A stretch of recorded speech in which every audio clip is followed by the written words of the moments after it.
Hello and welcome once again to the Progressions of Consciousness radio program. This is Keith David Henry, and we are on the Community Listening Network. That's www.clnradio.com. We're currently in a series of discussion here on the program of the Divine Feminine, and what we've been talking about is elements of the Divine Feminine that have either been lost or suppressed, and I believe have been largely suppressed by modern religion. And as I mentioned in a prior program, I do not consider myself anti-religious.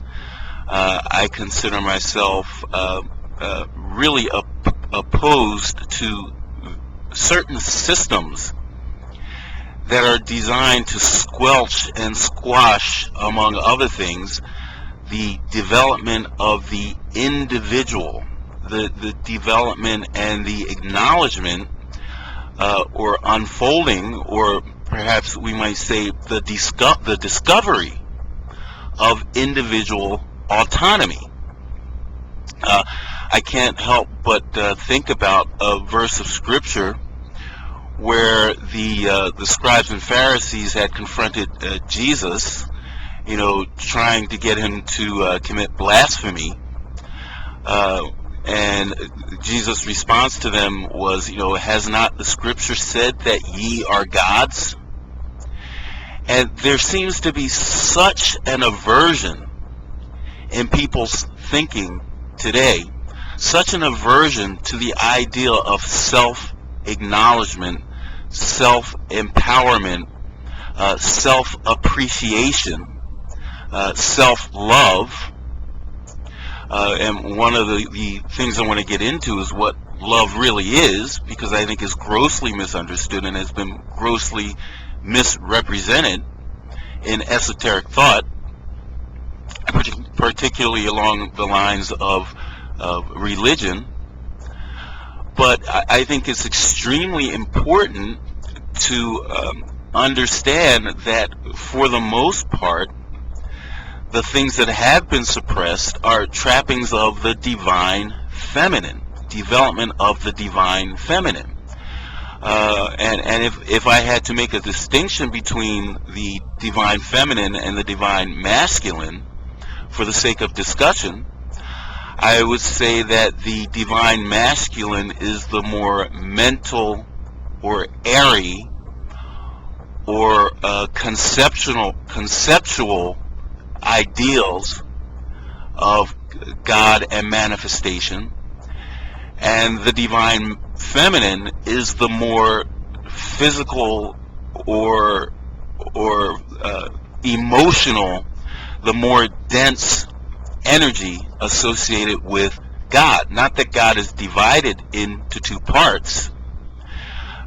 It's no more accurate to divide God into masculine and feminine for the sake of comparison or competing with each other. It's no more productive than to take a battery and cut it in half and put the negative pole in your right pocket and the positive pole in your left pocket. Well, that kind of defeats the purpose, because the idea is to integrate the negative and the positive to create power that makes a circuit do something, be it a flashlight, a computer, or what have you. So when we're talking about the Divine Feminine, I don't at all want anyone to get the impression that I'm an advocate of an exclusive consideration of the Divine Feminine, to the exclusion of the Divine Masculine. What I've been suggesting is that the Divine Feminine has been forgotten, and the problem would be no less severe if the Divine Masculine had been forgotten. But what we have today in terms of masculine has really been perverted. because I believe if you look at the divine feminine in from an accurate standpoint, or if you look at the divine masculine from an accurate standpoint, you can't help but bring in the other parts, so that if you really concentrate on the divine masculine and what it means, it's only going to be a matter of a few milliseconds before you have to also consider the divine feminine, and vice versa. So what we have today is especially manifested in monotheistic religion. What we have today is a divine, a masculine standpoint, a masculine paradigm that is oppressive. We have a paradigm that is based upon the requirement of subservience, of worship, and an ideal of punishment for non-compliance. Well, that is not the true divine masculine. In fact, it's nowhere close to it. But as we have said before, the Sumerian influence of masculine supremacy on the culture has really integrated with the monotheistic ideal of God in the masculine, and it has created a whole culture and many generations of people that are out of touch with their emotions. And as a result, the collective subconscious of society and of the world has suffered. One of the things that I think is tragic in terms of the experience of man at this particular time in history, and during the times of history leading up to this particular time, is the prohibition of certain esoteric disciplines where they are considered demonic or evil or satanic. And you can open the Bible and you can find, instance after instance. You can open certain other books where you'll find instance after instance where certain esoteric practices are considered evil or wrong or bad. When you hear the word, for instance, occult, well, there's been a general conditioning in the thinking of people that the word occult is evil, and it is nothing of the sort. The word occult simply means hidden knowledge. It's really knowledge that has been suppressed and kept from the people, and what you have instead is a perverted version of things like the occult, that when you look at it being manifested, you say, oh, well, see, the Bible is right. Look what they're doing with that. And, in my book, an analogy I draw would be like banning bats, like that are used for baseball. Banning bats because some people use them to beat people up. Well, you don't want to ban the bat. What you want to do is deal with the issue of someone using a bat to beat someone up. So when you start talking about esoteric disciplines such as astrology, such as tarot, such as the esoteric use of crystals, such as Wicca or witchcraft or magic, fortune telling, if you will, the use of pendulums, the use of all of these tools, these esoteric tools, well, they are prohibited by and large by religion. Now, what I will say quickly, and you really should pay attention to this, that anytime you get involved with any of these tools, anytime you start using them, that you need to have a certain basic understanding that you're delving into areas that are not commonly dealt with, and therefore there are things about them that you need to understand before you start delving into them. I'm not saying that you should become an expert, but more than anything else, you should use your intuition. For instance, I had a conversation with someone that actually was a member of the same church that I had been a member of. And she read my first book, Don't Read This Book If You're Right. And she voiced some concerns over some of the tools that I mentioned that I felt were very appropriate tools to help a person transition from the mind control and thought control and emotion control that's typically associated with monotheistic religions, how to transition from that into more of an area of freedom and dependence upon intuition. And she was talking about, the tarot and how she felt, apprehensive about approaching the tarot. And I said, well, that's good. Don't do it then. I mean, it's really important that you pay attention to your intuition. There's nothing set in stone here, folks. We're entering a new age. We're leaving the Piscean age and we're entering the Aquarian age, where all the rules are changing. But the one rule that's coming to the forefront is listen to your intuition. Allow yourself to be guided by your intuition. And I can hear people saying, well, fear is not good and fear is of the devil. Well, let me ask you this. If you didn't teach your kid to fear ongoing traffic, he might walk out in the middle of the street and be hit by a car.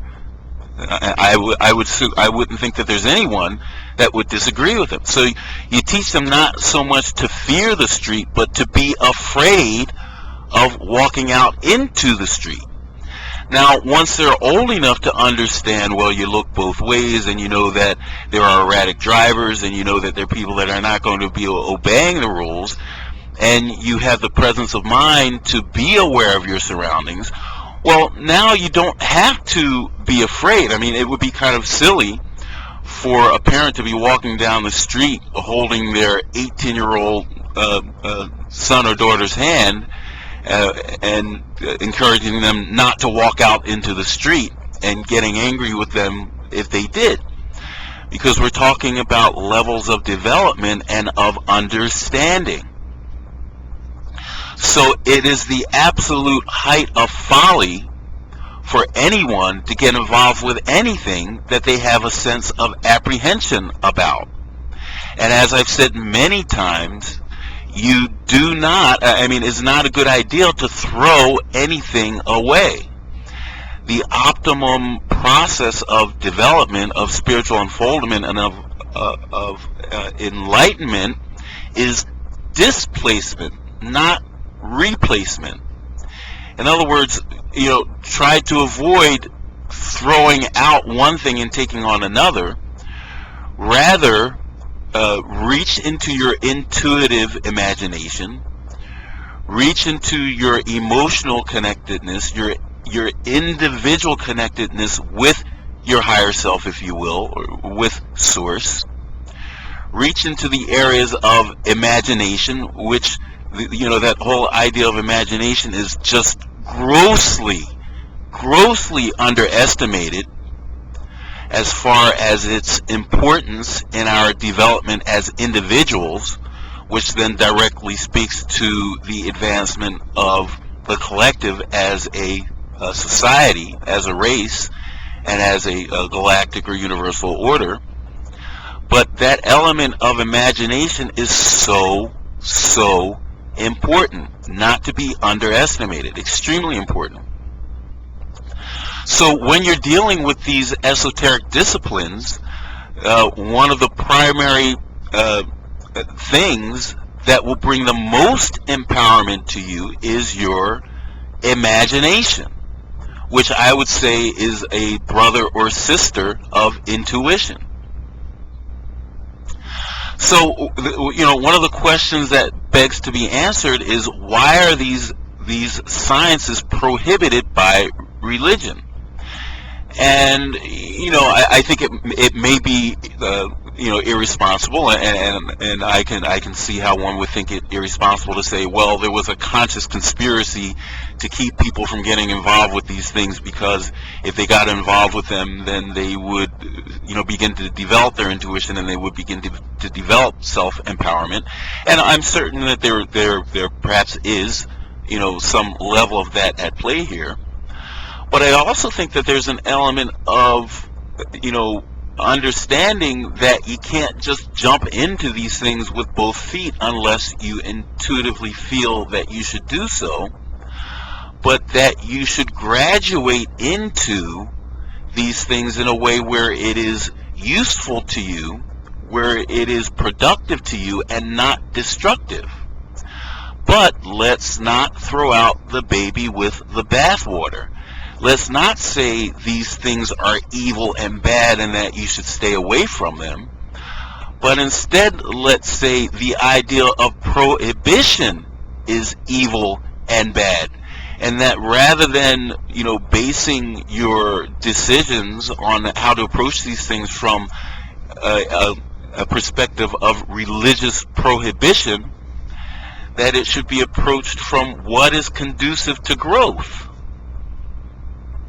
I mean, there was a time when I was very heavily into tarot, and I was doing tarot readings very often, and I got to a point where I started to develop an air of resistance to certain tarot decks. So what did I do? I threw them out. I stopped using them. I didn't go around and start saying, oh, that tarot deck is bad, or tarot is bad or wrong. I just realized that for me, at that time, that particular deck and the way that I was using it, it was time to leave that.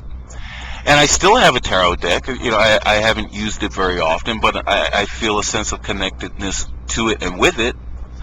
But I haven't been in a position where I felt obliged to do readings. So what I found with tarot and with crystals and with many of these other esoteric tools is that they were a means of developing my own intuition.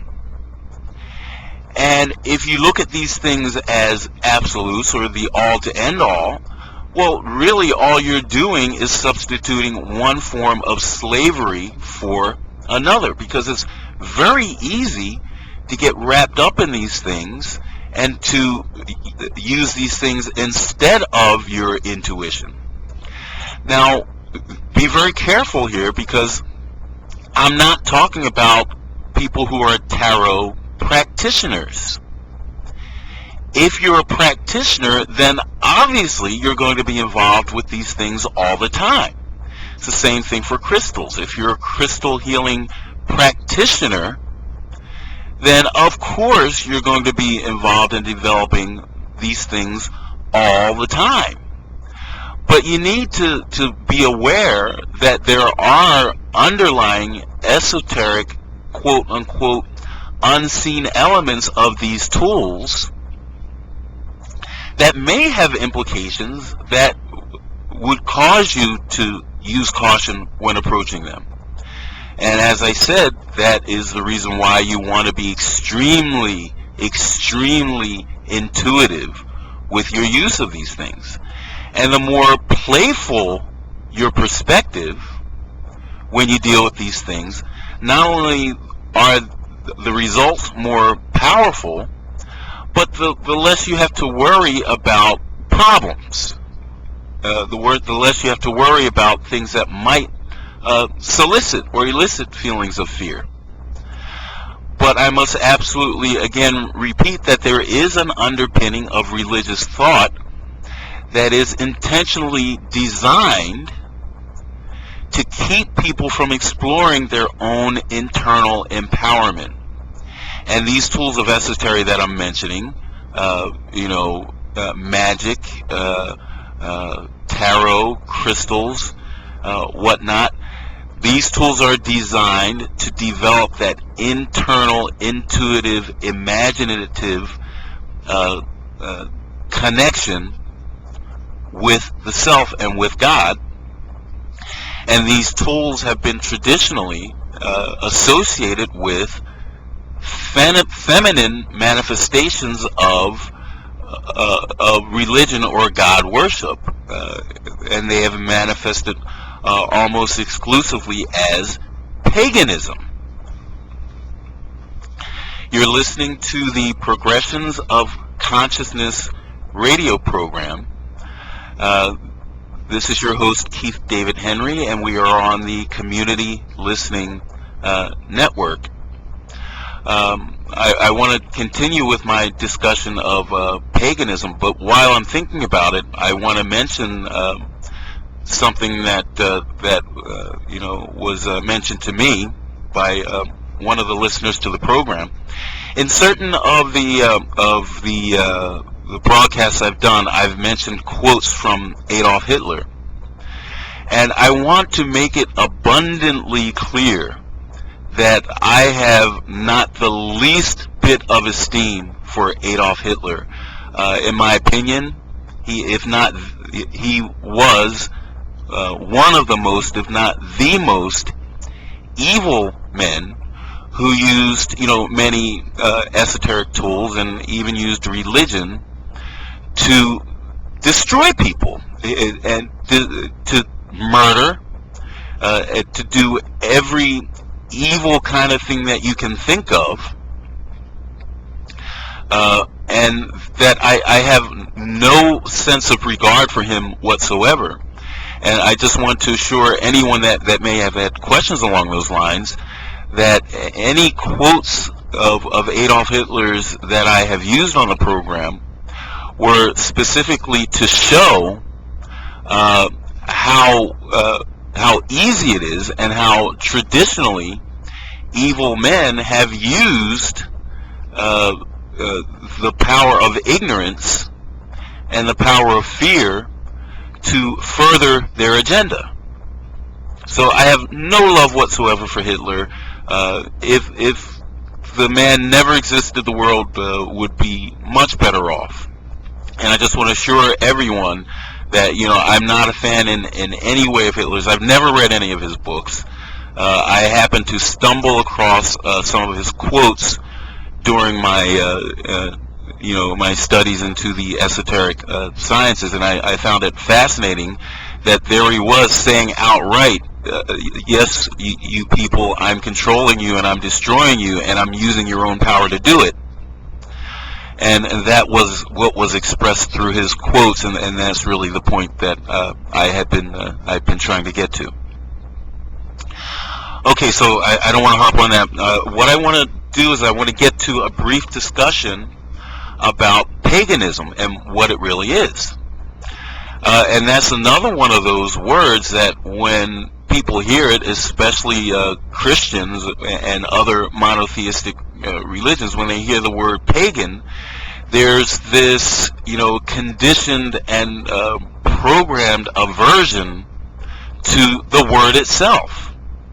And of course, I'm sure the word conjures up in people's minds thoughts about what they feel paganism is, but it's not uncommon at all for the average Christian to associate paganism with Satanism, with demons or devils, and to group the idea of paganism, occult, and satanic things into kind of a crucible, if you will, of no-nos, of prohibited venues for spiritual expression or esoteric expression. And let me say that, for any people that are involved in religion out there, that once again, it would be the height of folly for you to say, okay, I'm going to ignore what I feel about it and explore these things. Because if you feel a sense of prohibition, if you feel a sense of fear, then that's what you will draw if you get involved with it. Again, it goes back to the example of the bat. You can use magic for healing, or you can use magic for harming. It's not the tool that is the problem, it's the use, it's the intent of the practitioner or the user that is the problem. And it's just so easy to say, okay, well, let's not quibble about it. Let's just throw it away and prohibit it and not deal with it. And that's not an uncommon approach for organized religion, especially religions, monotheistic religions that are outgrowths of Catholicism, where they said, hey, just throw the whole thing out and let's just have faith and let's just, believe what we're taught about God and religion by the system. And that is not at all a productive stance to take. So in dealing with the idea of the divine feminine and the integration of the divine feminine and the divine masculine, I explore in my books, and let me just remind everyone about my books. I've written 3 books. The first one is Don't Read This Book If You're Right. The second one is The Invisible World and Other Obvious Things. And the third book is Terra, T-E-R-R-A, which is a word that means earth. Also, Gaia is a word that means earth. Gaia, G-I-A-I, I believe it is. But the title of the book is Terra, Return of the Divine Feminine. And together these 3 books comprise a series called Architects of the Aquarian Age. And you can get information about these books, including all the references for all the books, which are available at no cost on my website, www.don'treadthisbook.net. Now, in those books, I talk about love and what is love. And I think it's worth exploring that to a great degree, because I think for the most part people think about love as a feeling. And I do believe that the natural result of love is some kind of emotion, but the love I'm talking about begins with self-love. I was on one of the online communities that I'm a member of a couple weeks ago, and someone had put up a video about this young girl that was sat down in a salon chair, and from my perspective, in my opinion, she's a very pretty girl to begin with, but they made her look very plain and showed all the flaws, the bumps and everything and whatever on her face. And then they did a time-elapsed video of, I suppose, of what was maybe a 2 or 3 hour process that was condensed down to 2 minutes, where they, put on her makeup, they did her hair, and once all the hair and makeup and everything was done, then they took the image and put it on Photoshop and stretched her face and made her eyes wider and all of this kind of thing to fulfill what, is considered the ideal representation of feminine beauty. And the idea of the video was that, younger kids are under a lot of pressure to conform, women of course especially, to conform to what the world considers beautiful, and that it causes a lot of mental and emotional stress. So someone had posted this, and the caption they put was that this video should be required watching for every adolescent girl or pre-adolescent girl in America. The ideal being that they need to realize that it's unrealistic to have an ideal that they need to conform to the Barbie doll or the fashion model concept of what beauty is. Well, it was a thread of discussion, and a lot of people commented on it. And people left comments such as, well, yeah, I think that it's a matter of pride for a person to be so concerned with their own beauty, and that it's shallow, and that the more important things were internal. And I sometimes I consider myself somewhat of a troublemaker because one of my goals in life is to facilitate the thought process. And one of the ways that I enjoy doing that is by bringing things to people's attention that make them think. Anything to take them out of the box and to make them use their imagination and to exercise their mental muscles to to think about things that maybe they hadn't thought about before. And sometimes I may even play the devil's advocate, although that doesn't happen very often, because most of the time when I take this approach, it's because I actually do think about things differently, and I'm encouraging people to explore their own unique take on a certain subject. But within the context of this discussion, I started realizing how much of an aversion people have toward self-appreciation,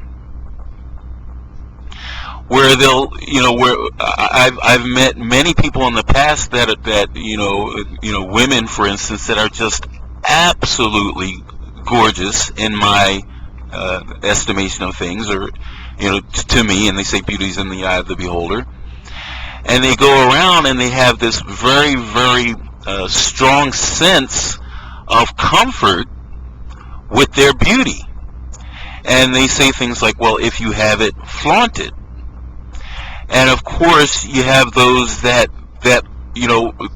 almost get livid about that and challenge it. Well, beauty's only skin deep, and who do you think you are?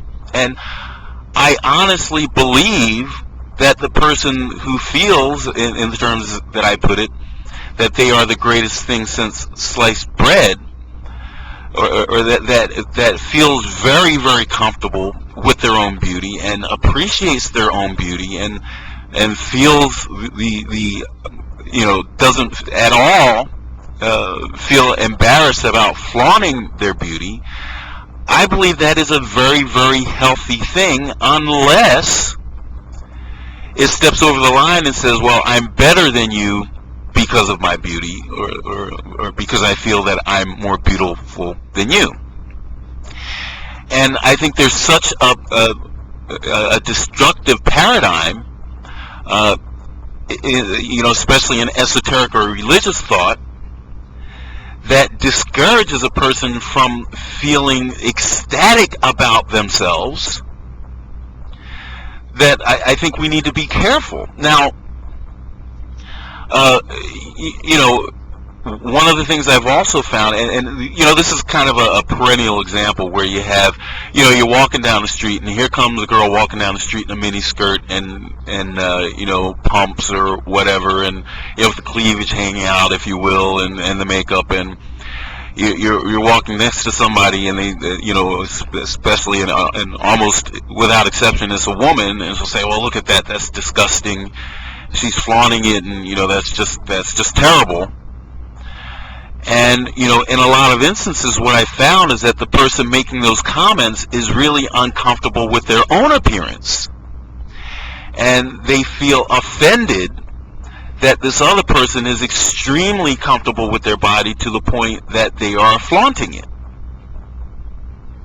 Now, I don't know any guys except for people, that feel compelled, but I don't know of any guys that, when they see the girl walking down the street in a mini skirt, are saying, well, that's disgusting. I know, certainly, I don't think I've ever been compelled to say that. I recall years ago when I was I was a young man being groomed for the ministry, so to speak, and we were going on a field trip with the pastor, and it was the youth group, the teenage youth group, and I think we were going to see a movie or something in a neighboring state, and we were all on the bus. And I'll never forget this. We pulled up to a traffic light, and here came, walking across the street, 3 or 4 girls, and they were about the same age as me, but I mean, they were just stunning. And the way that they were dressed was very provocative, and the whole 9 yards with the mini skirts and the jeans and the cleavage and everything. And I remember looking at that and saying, wow, it hit me like a ton of bricks, because I'm thinking, well, that, I just find that very attractive to look at. I didn't want to jump out of the truck and rape them, so please don't go there. But the beauty and the appreciation for the physical beauty, and of course, obviously, there was the hormonal, or if you will, physical sexual attraction part of it. But I don't care how beautiful you are or how much I'm attracted to you or to anyone. I'm never going to violate a person's free will and push myself on them in any sense of the word whatsoever.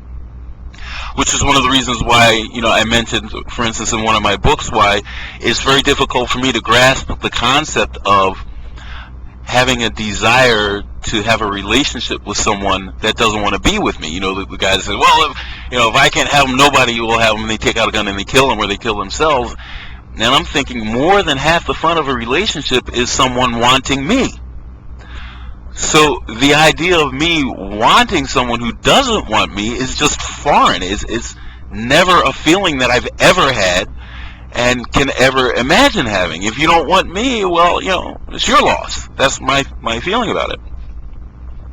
So I'm not for a minute going to minimize the attraction that I have for the opposite sex, especially when there's more, the revealing clothing and everything like that. And I don't think it's disgusting. But getting back to my story, I went to the pastor, and that day he had been preaching, and he had mentioned, you get to a point of devotion to God where, when you look at the promiscuity of the dress and everything, that it becomes disgusting to you. And I went to him point blank, and I said, Pastor, I just don't find it disgusting, and I don't think I ever will. And he just laughed, because he understood where I was coming from. But when you start thinking about the Greeks, where they became very fixated on the physical, and even today there seems to be a fixation on the physical, and I'm not going to deny that, but any imbalance of any kind, in any venue, in any genre, imbalance always has its drawbacks. But what I'm speaking specifically to is the feeling that the physical is somehow less important, if you will, than the spiritual or the esoteric. And that's just not true. It's an exaggeration. It's a perversion. It's all important. The negative and the positive. The physical and the spiritual. The feminine and the masculine. It's all valuable and important.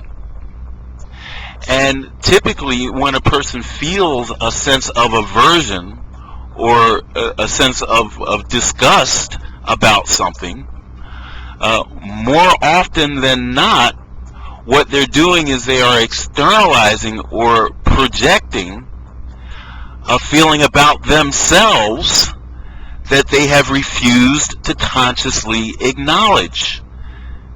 It's extremely important for you to grasp that and to understand that, especially if you have any intent whatsoever of healing your emotional self, your ego self, or your subconscious self. And I want to repeat that and say it in a different way. Whenever, almost certainly, it's almost a 100% certainty, then whenever you feel any sense of repulsion as a result of dealing with someone else, seeing someone else, hearing what someone else says, interacting with anyone else, whenever there is an onset repulsion as a result of any sensory interaction with your surroundings, it's almost 100% certain that that sense of repulsion is actually a reflection of an internal self-repulsion that you have refused to acknowledge consciously. And the reason I'm mentioning that is because when you start talking about love and the true essence of love that Jesus was talking about from an esoteric point of view, the admonition was to love others as you love yourself. As you love yourself, not love others instead of yourself, or love others more than yourself, or love others, period, but to love others, or to love your neighbor as you love yourself.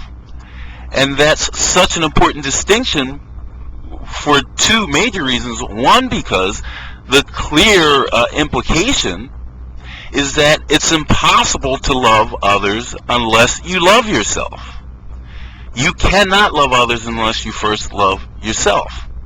But the other implication is that self is at least as important as others. So that a person who supposedly loves others more than themselves, what they're engaging in is self-hate, self-hatred. And while they would never say that, the person's always giving, and, feels an aversion to receiving or getting in return, that person is engaging in self-hatred. And that self-hatred is really just suppressed. And, I remember a conversation with someone that was saying, oh, well, I'm not going to give anymore. I'm tired of giving because all you do is give, and you don't get anything in return. Well, the problem is that not that you don't get anything in return. The problem is that you're giving to others to a greater degree than you are giving to yourself. You're depending upon others to give to you when that's backwards. You should give to others as you give to yourself. That's the idea of love.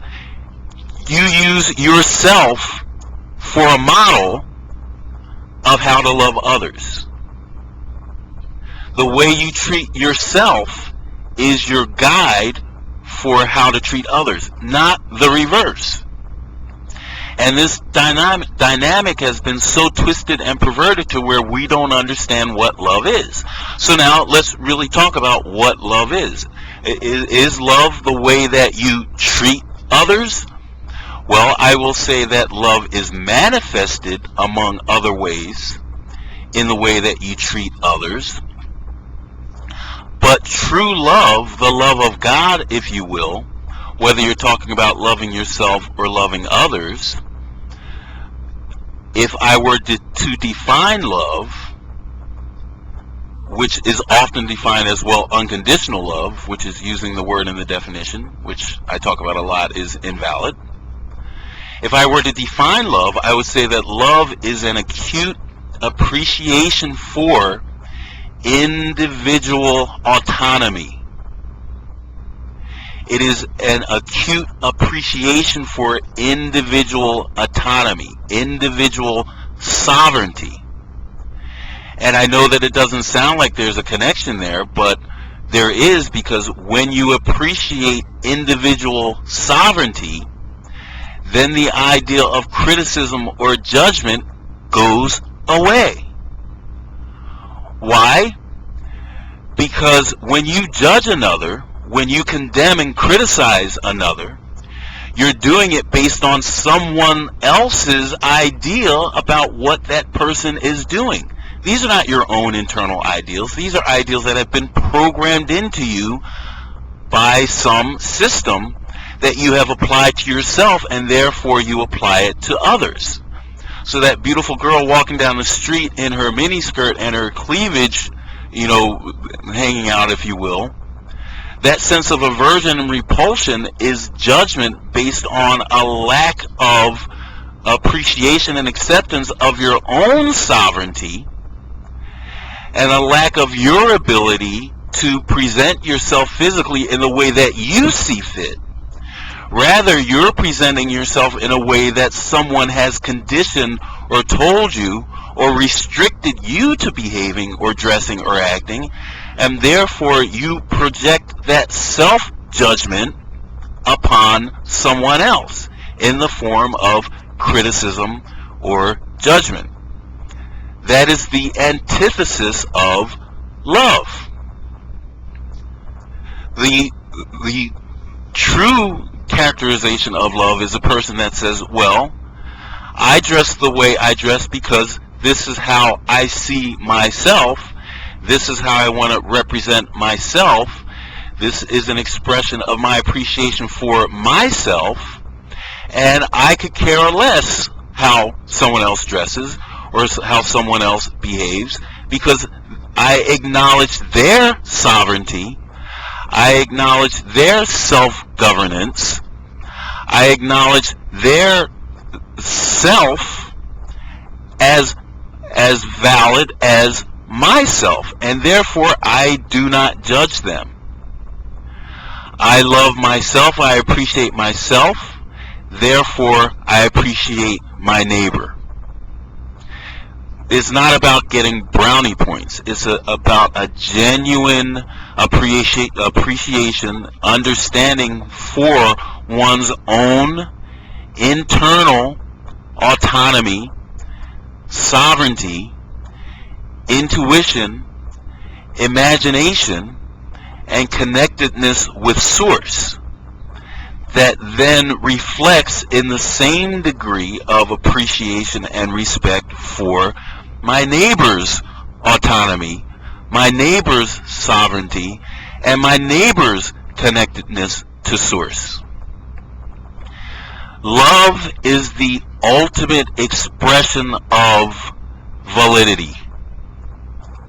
First, self-validity, and then the validity of others. You're listening to the Progressions of Consciousness radio program. My name is Keith David Henry, and we're on the Community Listening Network. The series we're in is The Divine Feminine, and I just wanted to let everyone know that you really don't want to miss the next several programs on the Progressions of Consciousness radio program. We're actually going to have 2 weeks of interviews with Jill Mattson. Jill Mattson is an accomplished artist, musician, lecturer, and author, and she's a recording artist. She has numerous CDs using ancient and modern sound healing techniques. She was a guest on the Unzipping Reality program with La Chapelle, and when I heard her, I knew that I just had to have her on my program, the Progressions of Consciousness program. And what we're going to be talking about is the esoteric implications of music, sound, and frequency. And I'm telling you right now, whatever plans you have, you got to break them, and you've got to listen to the information that this woman will be presenting on the program. I promise you it will be life-changing. And those programs will be coming up I believe they'll be the 5th and 6th programs in the Divine Feminine series. And you really don't want to miss any of the series. Once again, I want to remind you of my website, www.don'treadthisbook.net. Now, in talking about the Divine Feminine, once again, it's very important that you understand that I'm in no way talking about replacing the concepts of the Divine Masculine with the Divine Feminine. As a matter of fact, it's important for people to understand that masculinity, as it is commonly manifested in modern monotheistic religion and culture, is not the Divine Masculine at all. It's a fake. It's a knockoff. It's part of a system that's designed to reduce or remove or pervert your empowerment, or our empowerment as a species, particularly within the context of individuality. Because as I have often said, the Aquarian energy brings with it the idea and the concept of the empowerment of individuality, and stresses less the importance and viability of the group dynamic, which is characterized by the collective contributions of people. I'm sorry about that ringing. Sometimes I forget to turn my things off. But the group mentality of the collective contributions of people toward a specific direction or paradigm. This system, while it has served the race for the last 26,000 years, is going away. It's, as some would say, is going the way of all flesh. The new paradigm is the paradigm of individual discovery, of individual autonomy, individual sovereignty, individual curiosity, individual imagination. And the outgrowth of this individuality and this individual sovereignty results in the group being enhanced by way of the natural progression of information from the individual to the collective through pure consciousness. In other words, the whole or the group is enhanced by the dynamic of that individual creativity and that individual intuitive approach to sovereignty. And I know that probably sounds counter intuitive to some people, but I have seen it so much within the last year. I've seen it manifesting, for instance, where I would be studying or questioning or delving into a certain area of esotery, and I would come to certain, the way I put it, certain questions or certain ideals or assumptions or thoughts or what-ifs about certain subjects, and over a period of time that would develop into a theory or a feeling of resonance with a certain way of thinking about things. And then I turn on the radio or read a book or watch a video or talk to someone, and here they are saying exactly the same thing, and yet they had come to that conclusion by going in a totally different direction than I had gone in. And I find that astounding, because it so correlates with where I'm being led in terms of the Aquarian age energy and the idea of individual rather than group consciousness. And I'm telling you right now that the mechanisms that are in place in this world right now are not designed to encourage individual creativity. And what you have to understand, what it would help you to understand, is that all of these things that are in place, all these things that people seem to be so concerned about, the New World Order and the Illuminati and the dark oligarchy and all these things that are on the face of the earth that people seem to give so much power to with their thoughts, so much concern to, so much fear to, these elements, these interests, they're weak. They have nothing. They're like the Wizard of Oz behind the curtain. They have no personal power. And for people to be expending so much of their mental and emotional energy worrying about these things and figuring out, oh, how are we going to defeat them? How are we going to beat them? How are we going to overcome them? Oh, woe is me, what's going to happen to us?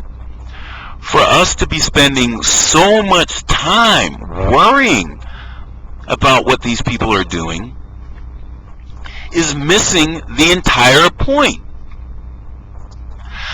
You know, I talk a lot about what these kinds of people are doing, and a lot of my references on my website go into great detail about the programs that they've implemented and the plans that they've implemented and the things that they're trying to do.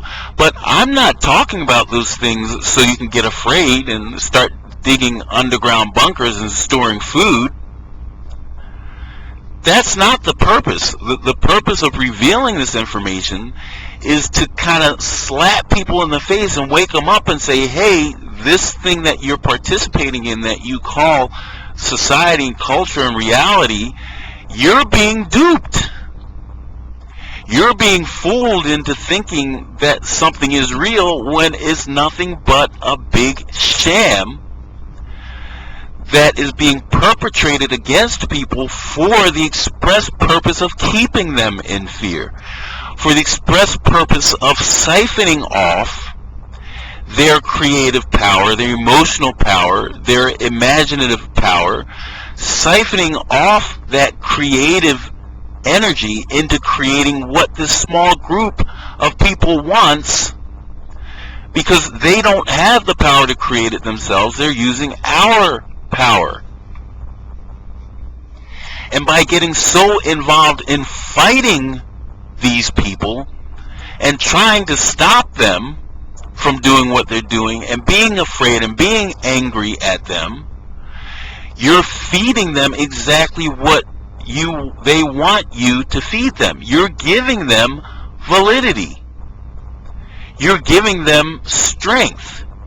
You're essentially saying that their program is more powerful than the universal order, that what they are trying to accomplish is more valid than what exists within you as an individual, sentient, autonomous, sovereign manifestation of God. And I'm not going to criticize you if that's what you want to do, but you need to be aware that that's what you're doing. And this entire genre of programming along the lines of the divine feminine is to bring an expose of the many, many tools and facilities that we've been given to deal with the strengthening of the individual, of the intuitive, of the internal, of the self-sovereignty, toward the overthrow of, and not so much the overthrow, but the diminishing of these people, the dark oligarchy that is using the group dynamic to fuel their program, their paradigm, their agenda, and their initiative. So there it is, laid out in a nutshell. This is Keith David Henry. You're listening to the Progressions of Consciousness radio program. We're on the Community Listening Network, and I look forward to seeing you next week.